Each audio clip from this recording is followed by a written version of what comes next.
Ya itu kepastian saja. Saya mungkin akan merespon juga dari Dokter Tirta tadi. Bahwa hari ini tidak hanya Indonesia saya kira. Hmm.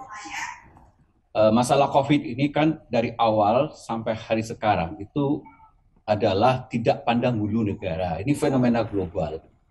Jadi mungkin yang perlu saya ingatkan ke kita semua ini, ke kita semua saya kira ya, mari kita melihat masalah ini, saya kira kacamatanya yang paling fair saja, yang paling korek lah, yang paling benar.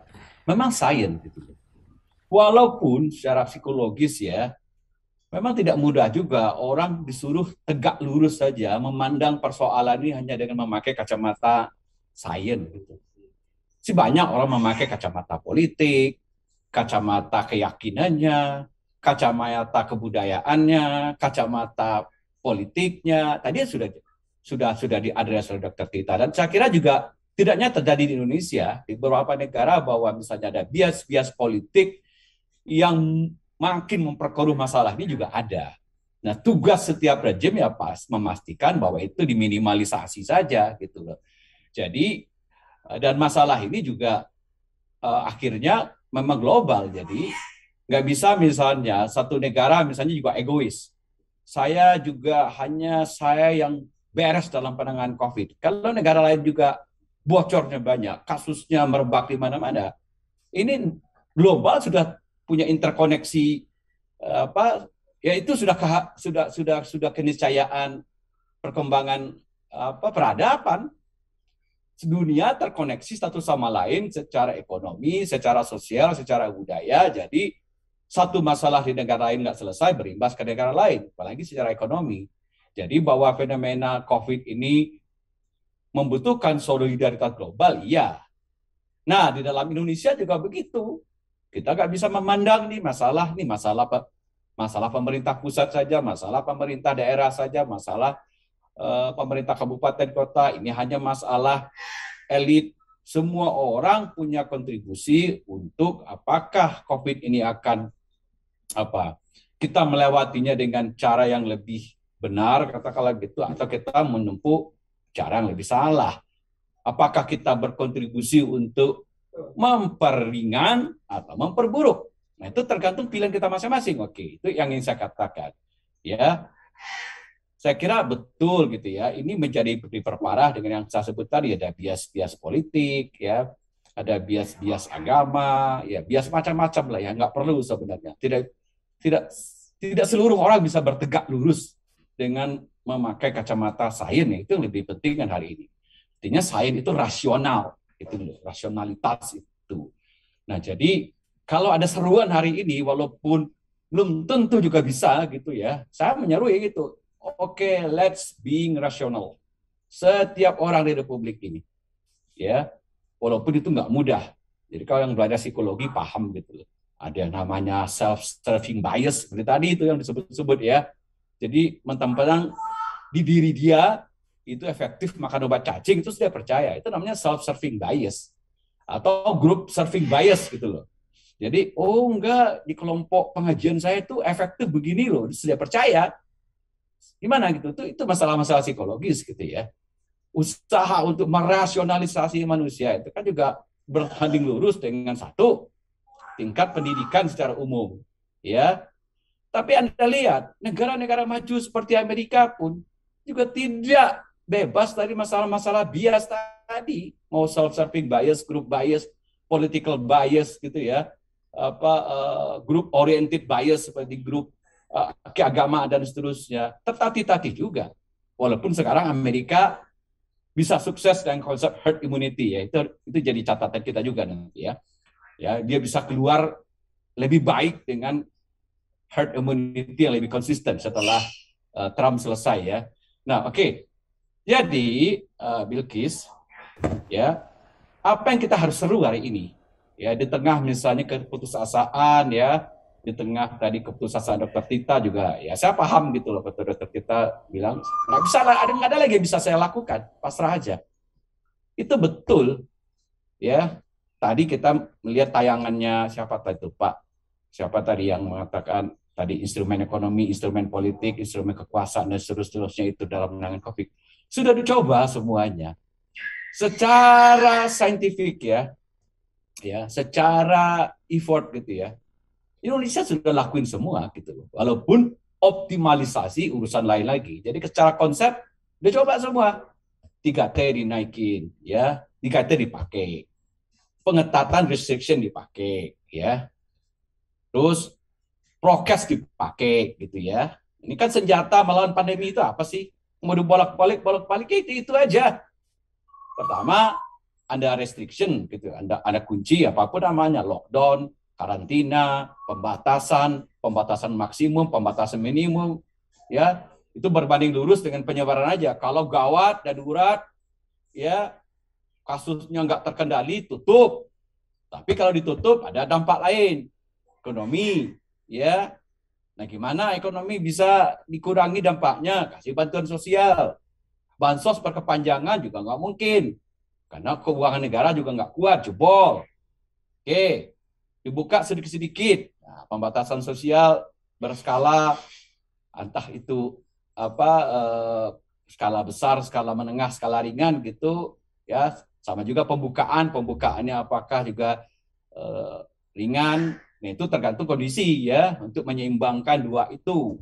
Itu sesuatu yang logis saja. Ya, kalau juga dikunci terus gitu ya, siapa yang kuat juga. Dan nggak ada cerita di seluruh negara misalnya dikunci total itu menyelesaikan masalah COVID juga. Orang selalu memakai kombinasi itu, ya. Jadi kalau kasusnya merebak ya dia tutup gitu, logikanya gitu ya. Sembari misalnya titik-titik di mana kasus itu penyebarannya gencar, 3T ya. 3T ini sebenarnya konstan ya kalau kita lihat dari penanganan COVID. Pasti itu kunci lah, selalu di tes tracing dan treatment dan di tracing kontak itu untuk tahu kondisinya di mana gitu. Itu nggak boleh alfa. Karena itu petunjuk bagi kita kasusnya seberapa, di mana dan menyebar kemana begitu. Oke, jadi itu standar. Kita lakukan juga, seluruh dunia juga lakukan gitu ya. Ya. Terus dikunci juga. Terus prokes. Ya, prokes seluruh dunia juga melakukan 3M, sekarang berapa 4M, 5M, 6M gitu ya. Tapi apakah kasus seluruh dunia COVID selesai? Tidak juga. Betul tadi Dokter Tita katakan, flu Spanyol aja belum selesai, influenza juga belum selesai, sudah berabad-abad. Jadi tidak realistis berharap misalnya dengan seluruh instrumen yang ada pun virus nol, nggak mungkin.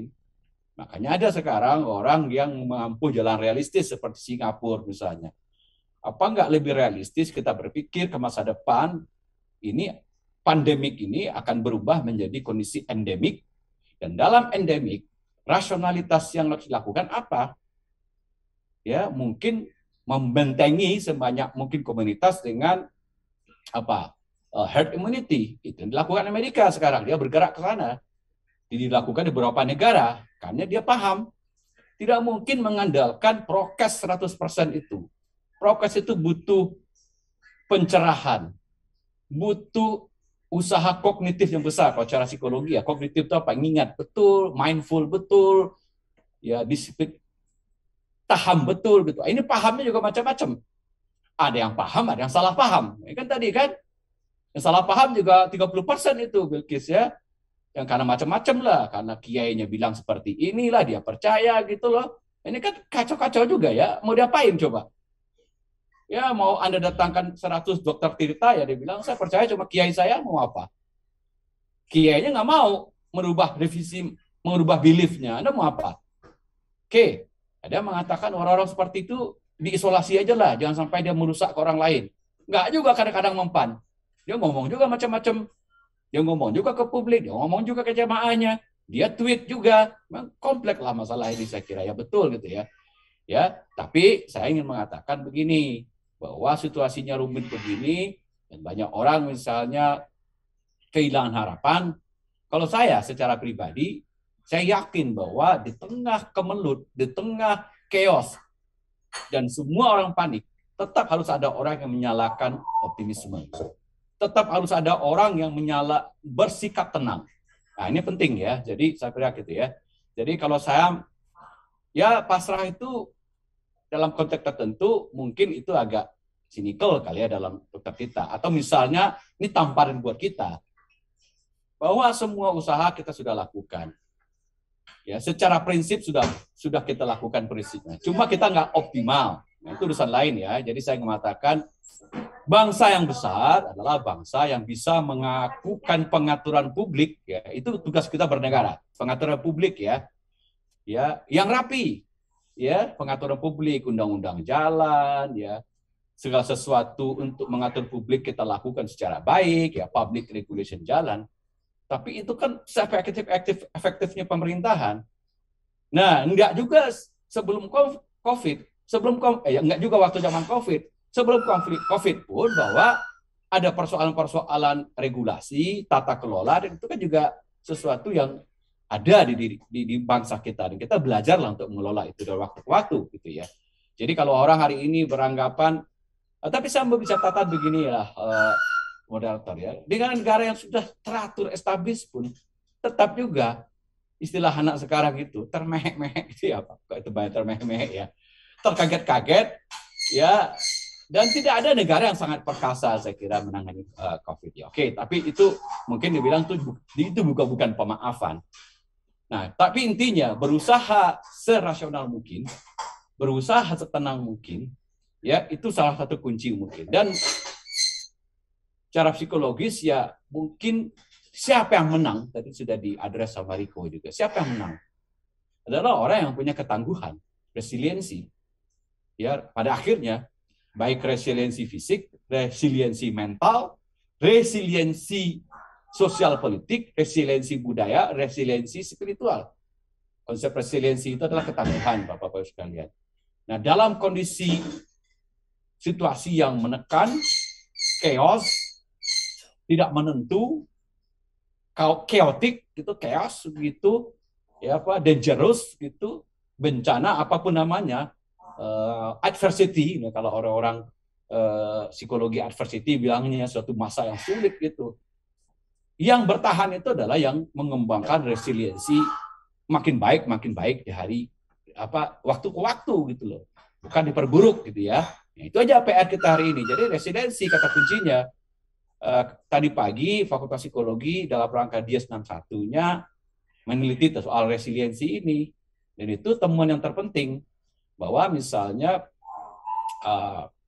bangsa-bangsa yang bisa keluar itu yang bisa mengajak rakyatnya, bangsanya untuk juga memperkuat ketangguhan itu, baik ketangguhan fisik, ketangguhan mental, ketangguhan spiritual, ketangguhan budaya, dan ketangguhan sosial politik gitu loh. Nah, kalau hari ini kerjaan kita berantam terus antar elemen-elemen politik, political resiliensinya turun, nggak selesai ini pandemik. Ya, kalau misalnya tadi infodemik juga nggak bisa kita cegah, itu mengurangi resiliensi juga dalam konteks memperkuat belief kognitif masyarakat, kognisi masyarakat untuk bersikap lebih rasional, lebih tenang begitu ya. Kalau orang hari ini terus-terusan ngompor-ngomporin orang untuk panik gitu, ya nanti mengurangi resiliensi juga gitu. Nah, jadi saya mengimbau kira-kira gitulah. Ya paling nggak buat diri saya sendirilah. Ya bahwa satu-satunya pilihan yang paling rasional sekarang ya kita tetap bersikap lebih tenang lah begitu, nggak usah panik. Kalau panik nanti pasti imunitas turun gitu ya, psikologi kacau gitu loh. Kita carilah cara gimana ya di tengah-tengah ya, semua orang pasti bosan, semua orang frustasi, semua orang marah, semua orang takut. Saya juga lakukan studi COVID-19 dengan peneliti psychological researcher global di 100 negara, Bilkis ya. Teman kita tuh ya more or less hampir sama seluruh negara gitu ya. Nggak ada negara yang dengan gagah perkasa mengatakan saya paling berhasil gitu loh. Yang ada more or less lah saya kira ya. Jadi untuk kita juga tidak melihat negara kita buruk banget gitu loh. Ya mungkin ada masalah, tapi ya balik lagi yang tadi. Kalau Anda orang coba sibuk mencaci maki gitu, ya ini nggak bagus konsep ini. Saya tanya, emang Anda punya konsep yang lain? Tadi Dr. Dita ada bilang, udah nggak ada konsepnya. Muter-muter di situ aja. Mau apa lagi? Anda baca ribuan literatur, ketemunya apa? cuma 5 senjata menangani pandemi itu, ya, dengan perimbangan more or less-nya. Satu, restriction. Kedua, 3T itu, ya. Ketiga, prokes, ya, atau health behavior itu, perilaku sehat itu. Keempat, pelayanan medik. Nanti ya itu kan otomatis kalau nanti ada keparahan ya pelayanan medik harus. Kelima, penanganan infodemik tadi, risk perception, ya, risk information gitu loh. 5 ini yang harus dioptimalkan saja. Kita udah pilih kok 5-5-nya, mau apain lagi?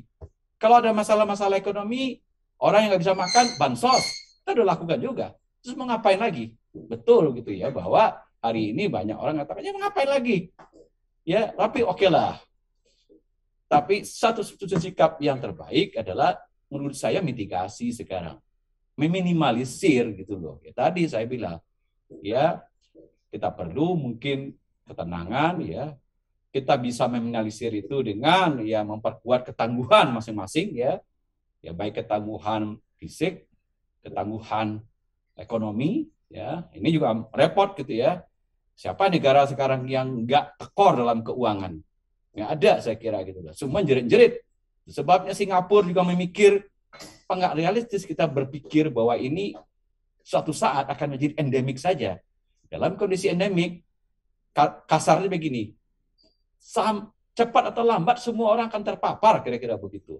Nggak mungkin kita mengandalkan prokes yang super ketat juga. Pasti ada kebocorannya. Sedisiplin apapun perilaku, pasti ada bocor. Sooner or later orang terpapar. Yang harus dilakukan apa? Kalau dia terpapar, ada obat. Ya, kalau sebelum dia terpapar, divaksin dulu. Itu salah satu cara untuk mengurangi tingkat kekambuhan, tingkat morbiditas, tingkat keparahan gangguan klinis gitu ya. Divaksin dulu, dibikin dia lebih kebal. Kalau nggak selesai 1 kali vaksin, 2 kali vaksin, 3 kali vaksin, ya. Terus ada orang-orang yang tidak percaya gitu, ya tinggalkan saja. Tapi kalau dia menyebarkan kabar bohong, menyuruh orang tidak mau divaksin, memprovokasi, hukum, nggak ada cara, Bapak-Ibu sekalian. Ya, itu aja. Singapura mau ke situ dia. Saya dengar-dengar gitu ya dari plan mereka. Nanti divaksin 70%, seperti Amerika juga divaksin sampai 80%, dan bilang oke, mari kita beraktivitas normal. Nggak mungkin kita terus-terus mengunci diri. Ya, lockdown itu kan mengunci diri dalam gua. Kita nggak ngapa-ngapain. Itu nggak normal sebenarnya sebagai tidak sesuai fitrah manusia. Manusia itu makhluk sosial, dia makhluk berelasi, dia makhluk ekonomi, dia makhluk social interaction, dia makhluk aktivitas sosial. Mana mungkin sampai kapan itu dikunci terus gitu loh. Nah jadi, sekarang kita mau kemana lewat Indonesia gitu loh ya.